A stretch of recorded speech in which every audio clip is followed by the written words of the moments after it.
Hi there, I'm Teacher Tandis, and that's my little dog. His name is Ray. He's gonna be hanging out with us today.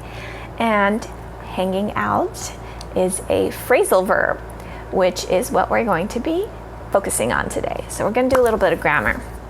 And we're talking again about phrasal verbs, or also known as compound verbs. Those are verbs that have more than one part. So normally we have verbs that are just one word, right? Run, talk, eat, play. Phrasal verbs have two or sometimes even three parts. So, like I said in the very beginning, hang out. My dog is hanging out with us today. Hang out is a phrasal or a compound verb because it has two parts, hang out, and it has one meaning. Those two things mean one thing. Those two words mean one thing. What does hang out mean? It means spend time with or be with. Okay, so I hang out with my friends, I hang out with my siblings, I hang out with my colleagues, things like that. That just means spend time with. Maybe we go shopping together, maybe we go to have coffee together, maybe we just spend time at home talking. It can be anything. Spending time. So, phrasal verbs are used in conversation, and they are a very natural part of speaking. We use them all the time in American English and in English in general. They can be transitive, which means they have a direct object. So, a transitive verb can be, for example, he drove the car. Okay, he drove what? What did he drive? The car. So that's the direct object there.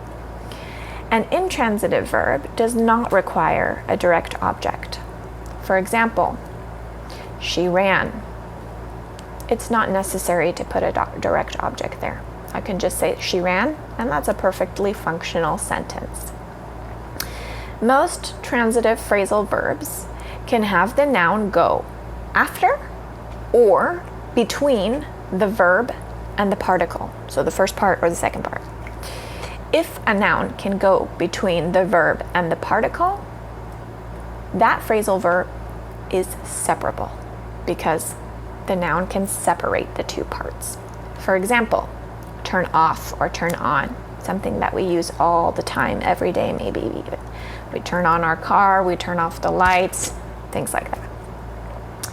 So an example is, he never turns off the lights. So there we have the noun after the phrasal verb, but we can also say, he never turns the lights off. So normally turn off, right?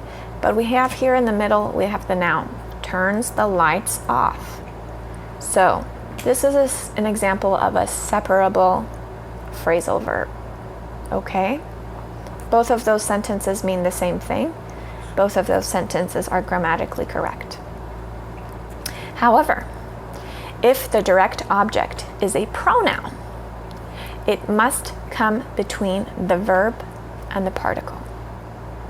So, if we use this same sentence that I just said, but instead we use a pronoun, he never turns them off. Them meaning the lights, right? Them replaces the noun the lights, therefore it's a pronoun. So because it's a pronoun, it has to come between the verb and the particle. We cannot say, he never turns off them. That's incorrect. We must say, he never turns them off. Okay? Some transitive phrasal verbs are inseparable, and a noun cannot come between them. Okay? A noun cannot come between the verb and the participle.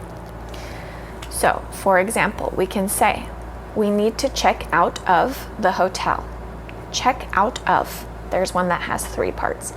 Check out of. Okay? So, again, we need to check out of the hotel.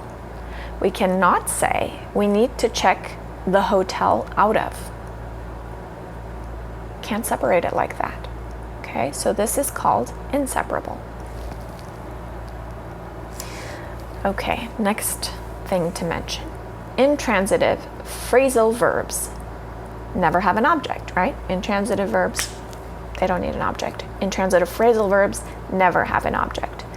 To include an object, we would have to use another preposition. For example, sign up, sign up.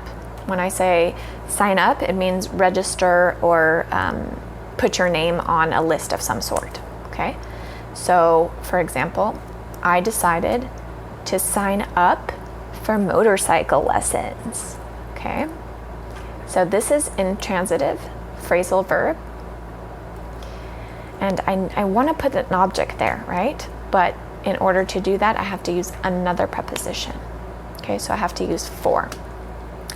I decided to sign up for motorcycle lessons. I couldn't just say, I decided to sign up motorcycle lessons. It's not grammatically correct, okay? So if we put in an indirect object, we have to use another preposition with intransitive phrasal verbs. Okay, I'm going to stop here. Tomorrow, I'm going to give you more examples of phrasal verbs, both separable and inseparable, so you can get a better idea of vocabulary, basically. But today, I wanted to show you how it works, okay? What it is and how it works. So there were 4 things that I talked about. I hope it was clear to you, but just in case, there's my little visual for you to take a look at. And I have a couple of examples down at the bottom that I mentioned already. So if you want to take notes, you can copy this, okay? Stay tuned for more examples coming tomorrow. Again, thank you for watching. Please like, share, and comment. And I'll see you next time.